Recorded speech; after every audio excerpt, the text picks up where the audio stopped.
밖에서 안으로라는 제목으로 함께 말씀의 은혜를 나누고자 합니다.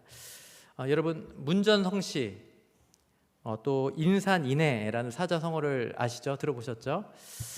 저희 가족이 얼마 전에 서울 구경을 간 적이 있어요. 제가 또 서울 출신 아니겠습니까? 근데 우리 자녀들은 이제 서울에서 거의 못 살아봤기 때문에 제가 좀 우리 방학 중이라서 서울 사대문안 이렇게 그 서울 번화가 중심가 뭐 광화문이나 경복궁이나 뭐 인사동, 삼청동, 명동, 남산 이런 데를 좀 구경시키고 싶어서 이제 가족들하고 이제 서울에 올라갔습니다. 나름대로 제가 이제 서울 구경을 시키려고 막 연구도 하고 막 계획을 철저하게 짰어요.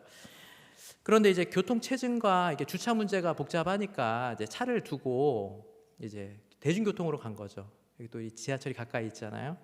그래서 아침 일찍 지하철을 탔습니다.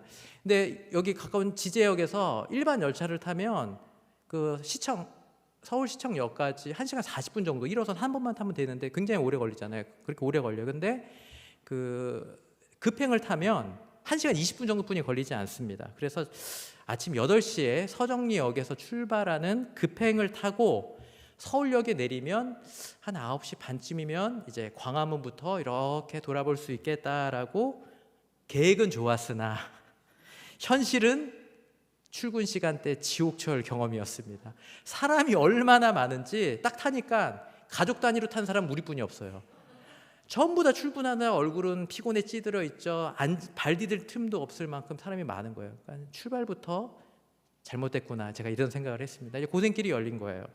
그래서 제가 이제 앉아서 1시간 이상 갈 거니까 책들을 하나씩 다 챙겨라, 그렇게 했는데 앉기는커녕 사람이 치여 책은 집만 됐지 뺄 수도 없는 거예요.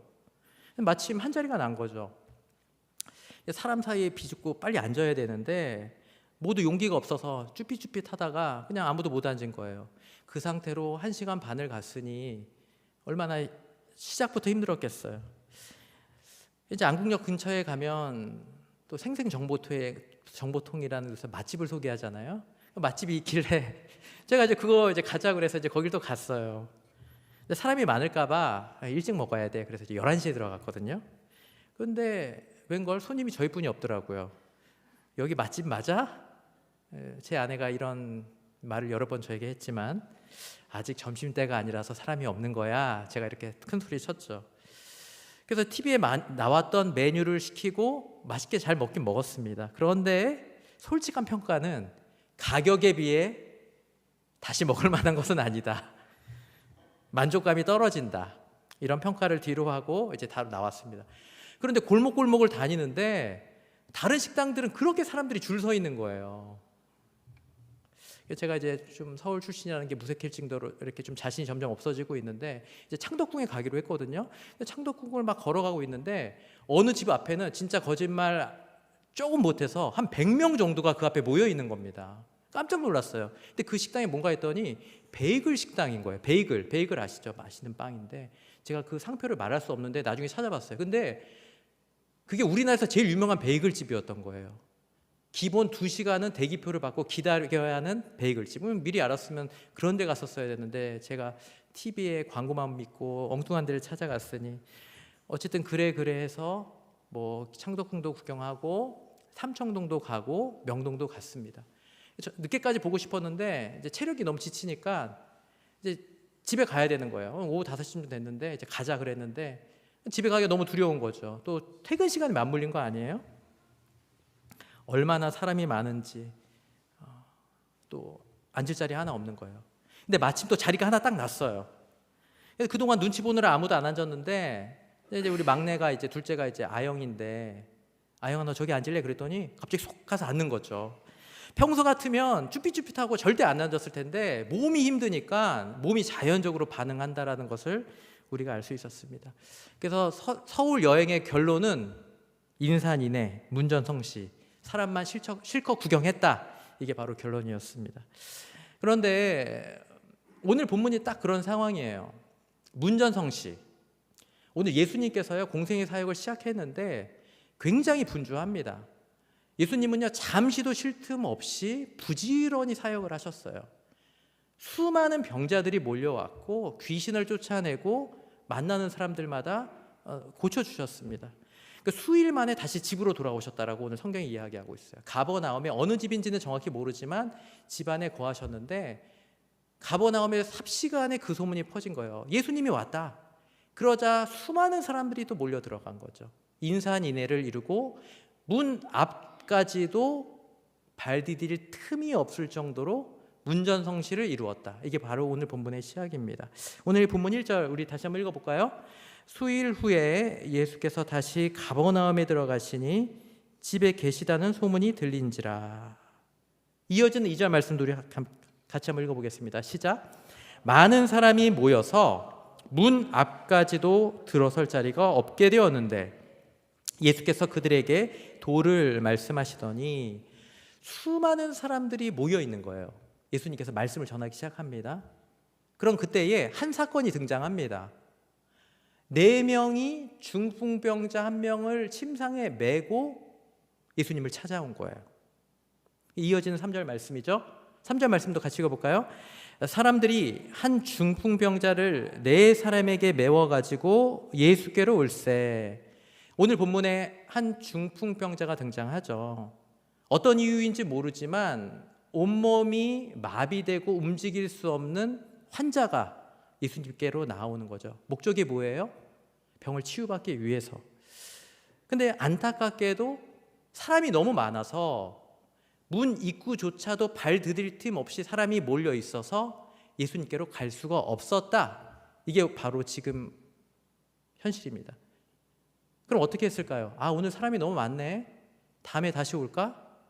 여러분 맛집에 갔는데 한 30분만 기다리면 먹을 줄 알았는데 2시간이나 기다려야 된다고? 다음에 다시 오지 뭐. 그럴 수 있어요. 근데 예수님을 만나도 되고 만나지 않아도 되는 그런 분입니까? 아니죠.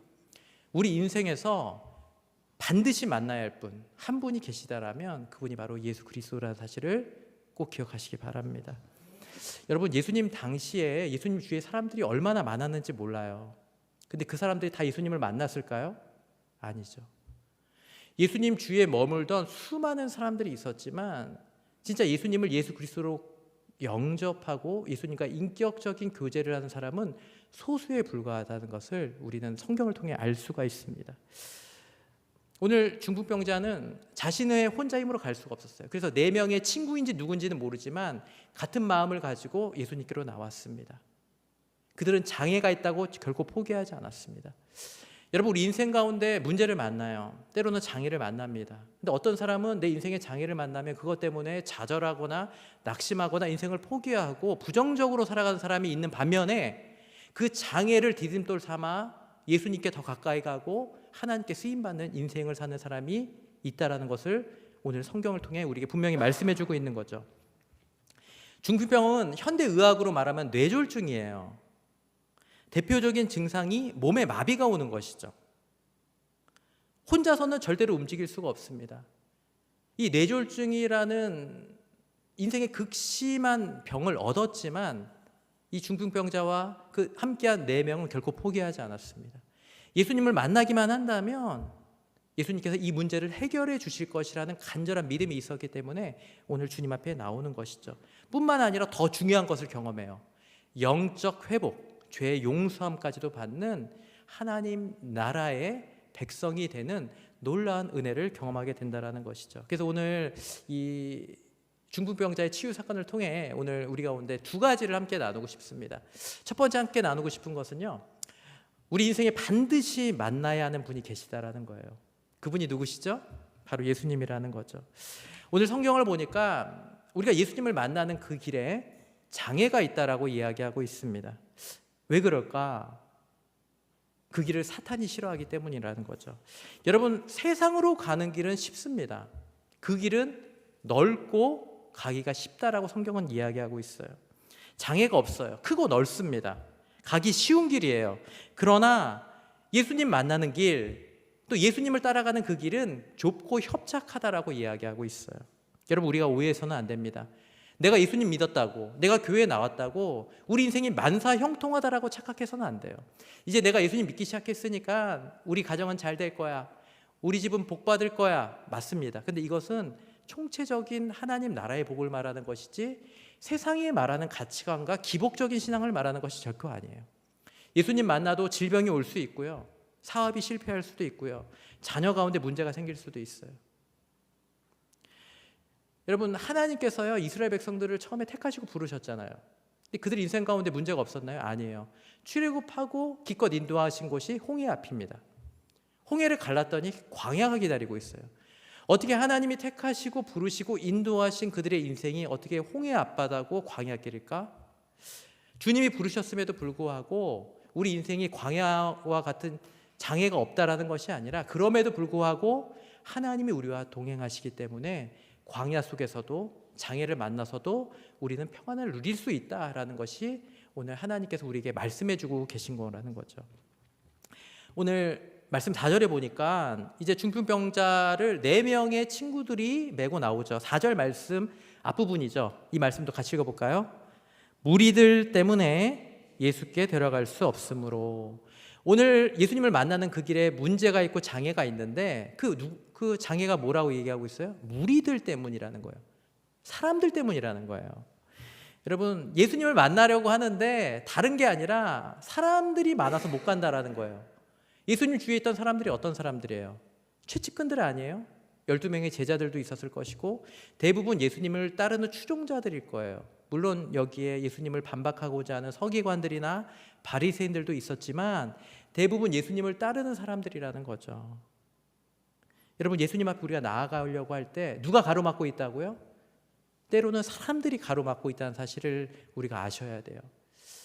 여러분, 우리가 교회에 나왔는데 예수님을 만나려고 나왔는데 때로는 나를 시험 들게 하고 나를 막고 있는 사람이 어쩌면 나를 전도한 사람, 교회의 목회자, 교회의 직분자일 수도 있습니다. 그 사람 때문에 내가 시험당하고 교회를 떠나게 된다라는 거예요.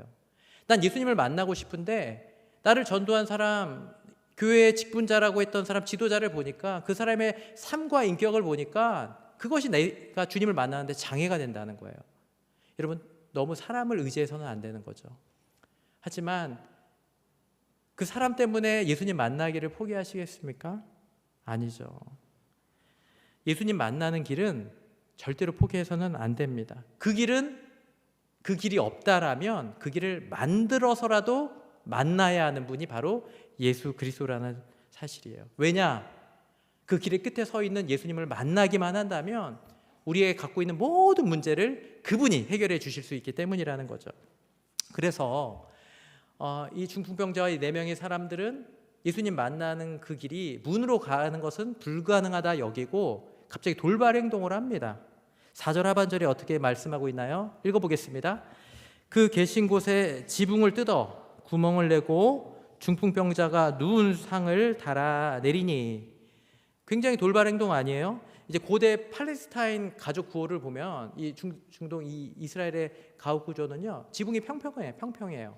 그리고 가옥 바깥쪽에서 옥상으로 올라갈 수 있는 계단이 있습니다. 그래서 이렇게 올라가요. 그러면 지붕도 평평한 구조였고 그때 당시 뭐 견고하게 건축물을 짓지 않았죠. 나무나 가지들로 골조를 만들고 그의 진흙을 이겨서 바른 거예요. 그래서 뭐 뜯으려면 뜯을 수 있는 구조였던 거죠. 물론 굉장히 소란스러웠겠죠. 사람들이 예수님의 설교와 말씀을 듣다가 이게 무슨 소란인가 하면서 쳐다봤을 거예요. 남의 집 지붕을 뜯어내는 거 보통 일이에요? 아니죠. 굉장히 민폐고 어떻게 보면 미친 짓이죠. 그러나 그들은 그만큼 절박했다라는 거죠. 그런데 여기서 다른 사람들의 반응은 나오지 않아요. 우리가 주목할 것은 이들의 행동을 보신 예수님의 반응이라는 거예요. 예수님 어떻게 반응하시나요? 5절 앞부분입니다. 같이 읽어보겠습니다. 예수께서 그들의 믿음을 보시고, 놀랍게도 주님께서는 그들의 행동을 보고 지붕을 뜯어내고 침상을 줄로 달아내리는 그들의 행동을 보고 믿음을 보셨다라고 말씀하고 계세요. 그것을 믿음으로 인정하셨다라고 말씀하고 계신 거죠. 이것은 믿음이 아니면 도저히 할 수 없는 행동이다라고 이야기하는 거예요. 여러분, 간절하면요 행동합니다. 다리가 아프면요 말하지 않아도 앉아요. 생각해 보세요. 어떤 미친 사람이 남의 집 옥상에 올라가서 지붕을 뜯어냅니까? 침상을 달아내리겠습니까? 예수님을 만나기만 하면 날 수 있다라는 확고한 믿음이 있기 때문에 이런 무모한 행동을 한 것 아니겠습니까?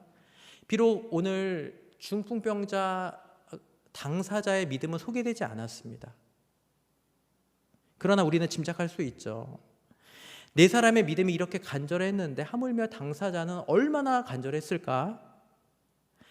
여기서 친구들의 믿음은 곧 중풍병자의 믿음을 나타내는 것 아니겠어요? 모두가 예수님의 복음을 들었고 믿었기 때문에 같이 한 마음 되어서 네가 못 가니까 우리가 같이 가줄게. 그래서 같은 마음을 품고 예수님을 만나러 아름다운 합력을 한 것이죠. 저는 우리 교회가 네가 못 가면 내가 함께 가줄게. 이렇게 손을 잡고 우리 함께 믿음의 길을 걸어가는 저와 여러분이 되었으면 좋겠습니다. 여러분, 마가복음 이제 한 장 뒤에 보면 마가복음 3장에 예수님의 친족과 가족들이 등장합니다. 예수님이 혈연 아니에요? 그런데 놀랍게도 그들은 문 안으로 들어오지 않아요. 문 밖에 서서 사람을 시켜서 예수님을 불러냅니다. 그 말씀이 마가복음 3장 31절에 나와 있습니다. 그때 예수의 어머니와 동생들이 와서 밖에 서서 사람을 보내어 예수를 부르니. 그들은 집까지는 찾아왔어요. 그러나 아직 예수님께서 메시아인지 예수님의 사역에 대해서 이해하지 못했습니다. 수많은 사람들이 예수님을 만나려고 문 안으로 들어옴에도 불구하고 오늘 중풍병자와는 완전히 대조적이에요. 가장 가까운 혈족, 친족이라는 어머니와 형제들이 왔음에도 불구하고 문 밖에 서서 사람을 시켜서 예수님을 불러내는 거죠. 예수님께서 뭐라 말씀하세요? 굉장히 충격적인 말씀하시거든요. 35절에 뭐라 말씀하시는가? 누구든지 하나님의 뜻대로 행하는 자가 내 형제와 내 어머니이라. 여러분, 예수님의 가족은 혈통을 뛰어넘는 것입니다. 밖에 있는 육신의 가족이 아니라 예수 그리스도를 나의 삶의 구주로 받아들인 우리가 하나님의 가족이 되었고 하나님 나라의 백성이 된다라는 사실이죠. 우리는 밖에 아니라 안으로 들어와야 한다는 사실을 꼭 기억하시기 바랍니다. 오늘 성경에 보니까 예수님을 만나려고 문 안으로 들어가려는데 길이 없다라고 이야기하고 있습니다. 그러나 오늘 중풍병자와 친구들은 길이 없다고 결코 포기하지 않았어요. 지붕으로 올라갔습니다. 지붕을 벗기고 지붕을 뚫어서라도 길을 만들고 예수님을 만났습니다. 이것이 바로 오늘 저와 여러분이 배워야 할 믿음인 줄 믿습니다. 누구를 만나기 위해서는요, 오직 예수님을 만나기 위해서는 결코 포기하지 않는 믿음, 그분이 우리의 살아계신 하나님이자 우리의 구원자이시기 때문입니다. 오늘 이 예배를 통해 다시 한번 그 주님을 간절히 만나는 은혜를 경험하는 저와 여러분 되기를 주님의 이름으로 축복합니다. 아멘. 두 번째 한 가지 더 나누기 원하는데요. 두 번째는 우리 예수님에게는 죄사함의 권세가 있다라는 사실이죠. 여러분, 이게 굉장히 중요해요. 오늘 중풍병자와 친구들이 사실 예수님께 나온 목적이 뭐예요? 질병의 치유입니다. 여러분, 우리 사람들은요, 자신의 삶의 문제를 가지고 주님을 만나요. 그래서 교회를 나오기 시작하고 예수님을 믿기 시작합니다. 그런데 예수님께서 오늘 이상한 얘기고 아주 독특한 얘기를 하세요. 질병을 치유하시기 전에 죄의 문제에 대해서 먼저 이야기하고 계신 거죠. 오늘 중풍병자의 병의 원인이 무엇인가? 우리가 보기에는 그냥 병이에요. 그런데 그래서 중풍병자와 친구들은 이 문제를 가지고 치유를 위해서 주님 앞에 간절히 나온 것이죠. 그런데 예수님께서는 오늘 뭐라고 말씀하시는가? 5절 말씀 우리 다시 한번 읽기 원합니다. 시작. 예수께서 그들의 믿음을 보시고 중풍병자에게 이르시되 작은 자야 내 죄 사함을 받았느니라 하시니. 육신의 질병을 가지고 주님 앞에 나왔는데 예수님께서는요, 죄에 대해서 말씀하고 계신 거예요. 예수님은 중풍병자의 병을 먼저 죄에 초점에 맞추고 계신 거죠. 그 사람의 죄 때문이라는 거죠.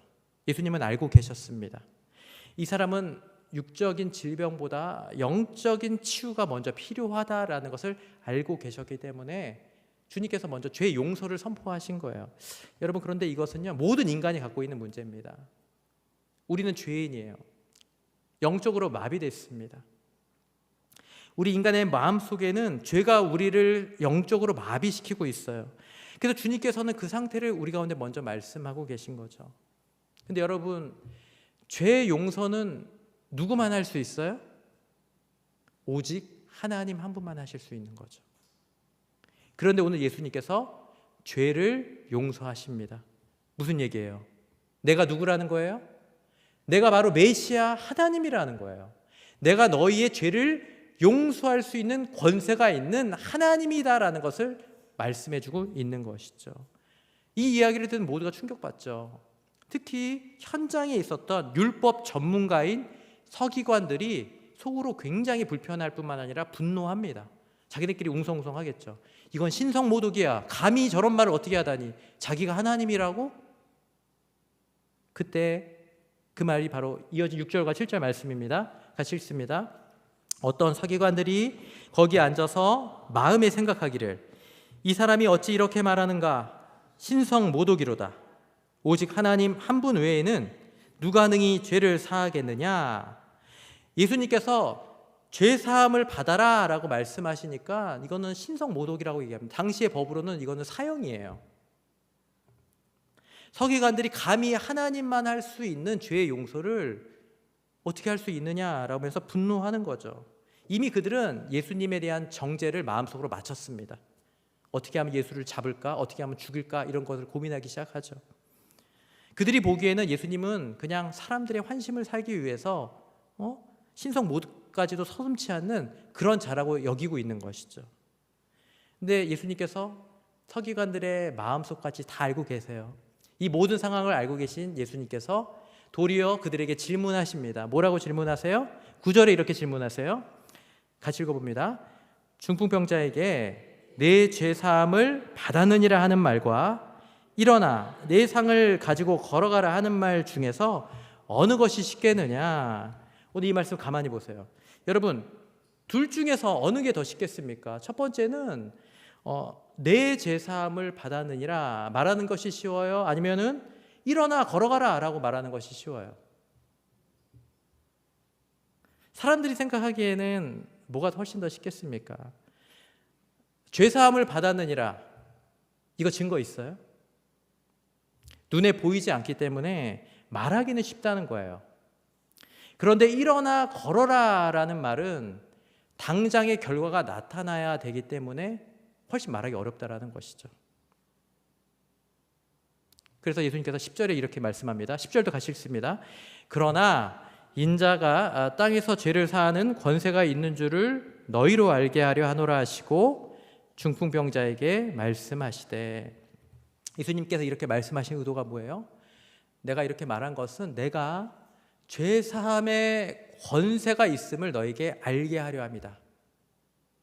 내가 이 땅에 온 것은, 내가 이 땅에 성육신한 것은 기껏해야 병 고쳐주고 귀신 쫓아주고 이것도 큰일이지만 이것 하려고 온 것이 아니라 내가 하나님이라는 거예요. 내가 너희들의 죄를 사할 수 있는 권세가 있는 자라는 거예요. 궁극적으로는 주님께서 십자가에 달리셔서 우리 인류의 모든 죄, 저와 여러분의 죄를 대속하시기 위해 이 땅에 오셨다는 것을 알려주시기 위해서 이 땅에 오셨다는 거죠. 여러분, 이게 어떤 의미인가? 여러분, 주님의 진짜 관심은 우리의 영적 상태라는 것이죠. 주님께서 이 땅에 오신 목적은요, 저와 여러분의 죄를 사해 주시기 위해서 이 땅에 오셨다는 거예요.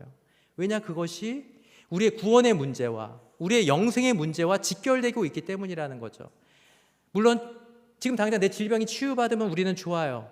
너무 행복하죠. 하지만 그건 육신을 입고 사는 이 땅에서의 잠깐 누리는 행복이죠. 하지만 죄사함의 문제가 해결하지 않으면 아무 소용이 없어요.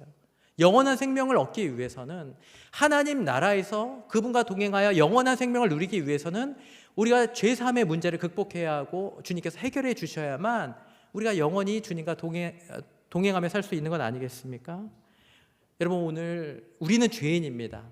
이 사실을 인정해야만 오늘 주님께서 선포하시는 죄의 문제, 해결의 문제를 우리가 온전히 받아들일 수 있다라는 것이죠. 그래야 우리가 주님을 진짜 만날 수 있다라는 것입니다. 주님이 우리의 죄를 위해 이 땅에 오셨기 때문에, 죄에서 자유함을 얻는 대속의 은혜를 주시기 위해 이 땅에 오셨음을 꼭 기억하시기를 간절히 바랍니다. 그러면서 주님께서 자신이 죄 있는 권세가 있음을 실제로 증명하세요. 11절 말씀입니다. 함께 있습니다. 내가 내게 이르노니 일어나 내 상을 가지고 집으로 가라 하시니, 중풍병자에게 이렇게 명령하시죠. 일어나 걸어라 라고 말씀하시죠. 어떻게 되죠? 이어진 12절 말씀입니다. 같이 읽습니다. 그가 일어나 곧 상을 가지고 모든 사람 앞에서 나가거늘 그들이 다 놀라 하나님께 영광을 돌리며 이르되 우리가 이런 일을 도무지 보지 못하였다 하더라. 아멘. 결국 중풍병자는 일어나서 자기 침상을 가지고 걸어서 돌아갔습니다. 하나님께 영광 올려드렸습니다. 할렐루야. 아멘. 여러분, 예수님께서 제 권세가 있으신 분이라는 사실이 증명됐어요, 안 됐어요? 증명된 거죠. 오늘 말씀의 핵심이 뭐라고요? 육신의 질병의 치료가 아니에요. 우리는 병 고침을 받았다 할지라도 죄의 문제가 해결되지 않고서는 결국 구원받을 수가 없습니다. 진짜 축복은 영적인 축복이, 영적인 문제가 주님 앞에서 진단되는 거예요. 주님 앞에 회개하고 나왔더니 주님께서 우리의 영적인 회복을 위해서 죄를 용서해 주시고 주님이 나의 삶의 주인이 되어 주셨더라. 이것이 바로 진짜 영적인 축복입니다. 그런데 오늘날 많은 사람들이 오해하고 있어요. 우리가 교회에서 기대하는 것이 무엇입니까? 내 자녀를 책임져 주었더라. 우리의 사업을 책임져 주었더라. 교회에 나왔더니 내 장애가 해결되었더라. 교회에 왔더니 내 문제가 해결되었더라. 교회에 나왔더니 내가 축복받았더라. 여러분, 이게 진짜가 아니에요. 진짜는 살아계신 하나님을 만나는 것입니다. 물론 처음에는 내 질병의 문제 때문에 간절해서, 우리의 자녀 문제 때문에 간절해서, 우리의 경제적인 어려움 때문에 간절해서 주님 앞에 나왔는데, 진짜는 그 문제를 가지고 주님에 나왔는데 진짜 하나님을 만났더라. 내 죄를 사해 주시는 내 삶의 주인이신 진짜 하나님을 만났더라. 이것이 진짜 우리 인생의 축복인 줄 믿으시기 바랍니다. 우리가 만나는 하나님은 우리의 문제를 해결해 주실 뿐만 아니라 진짜 근본적인 문제, 죄의 문제를 해결해 주시고 우리를 하나님 나라로 초청해 주시는 우리의 구원자 예수 그리스도라는 사실을 꼭 기억하시는 저와 여러분 되시기를 주님의 이름으로 축복합니다. 아멘. 우리 말씀을 맺기 원하는데요. 오늘 4명의 친구들과 중풍병자는 굉장히 무모해 보이지만 간절한 마음으로 주님 앞에 나왔습니다. 길이 막혀서 포기했어요? 아니죠. 길이 막히면 길을 만들어서라도 주님을 만났습니다. 여러분, 우리가 진짜 예수님을 만나려면 그 길은 좁고 그 길에는 늘 장애가 있습니다. 여러분, 그렇다고 해서 우리가 주님 만나시는 그 길을 포기하겠습니까? 아니요. 절대로 포기해서는 안 된다는 거죠. 왜냐하면 그분이 우리의 구원자, 우리의 생명의 주인 되신 예수님이시기 때문이죠. 우리 인생에서 만나도 되고 만나도 되지 않는 그런 분이 아니라 반드시 만나야 하는 분. 여러분, 비록 우리 삶의 현장 가운데 지금 장애 때문에 고통 가운데 이 자리에 나오실 분이 있더라도 오늘 예배를 통해 다시 한번 힘을 얻고 돌아가 결코 예수님 만나는 그 길, 주님과 동행하는 그 길을 결코 포기하지 마는 저와 여러분 되었으면 좋겠습니다. 그분이 우리의 구주시고요, 우리 인생을 새롭게 하실 수 있으세요. 그분이 오늘 우리를 만나기를 소망하시고 우리의 믿음을 보십니다. 우리 주님 만나는 그 길에 장애가 있다 할지라도 그분을 만나기만 한다면 주님께서는 우리의 모든 문제를 해결해 주실 뿐만 아니라 그분에게 우리의 참된 소망이 있음을 우리는 깨닫게 되는 것이죠. 오늘 중풍병자는 육신의 질병뿐만 아니라 더 중요한 영적 치유를 받습니다. 오늘 우리도 주님 앞에 은혜를 사모하며 나온 거 아니에요? 밖에서 안으로 들어온 자들입니다. 간절한 심령으로 이 자리에 나와 주님, 내 영혼을 만져주세요. 주님 만나길 소망합니다. 오늘 아까 불렀던 찬양의 고백처럼 주님을 간절히 사모하는 심령으로 이 자리에 나왔습니다. 오늘 예배를 통해 다시 한번 살아계신 하나님, 그 아들 예수 그리스도, 우리 자리 위에 이 땅에 오신 그분을 인격적으로 만나고 그분께 우리의 삶의 모든 문제뿐만 아니라 우리의 삶의 모든 것을 맡겨드리는 저와 여러분 되기를 바랍니다. 하나님 나라의 가족으로 우리를 삼아주시고 우리의 영원한 생명을 주셨을 뿐만 아니라 하나님의 은혜 가운데 살아가도록 이 자리에 불러주셨습니다. 그 주님만 믿음으로 살아가고 주님만 믿음으로 따라가는 저와 여러분 모든 예배자들 다 되기를 이 시간 좋으신 예수님의 이름으로 간절히 축복합니다. 아멘.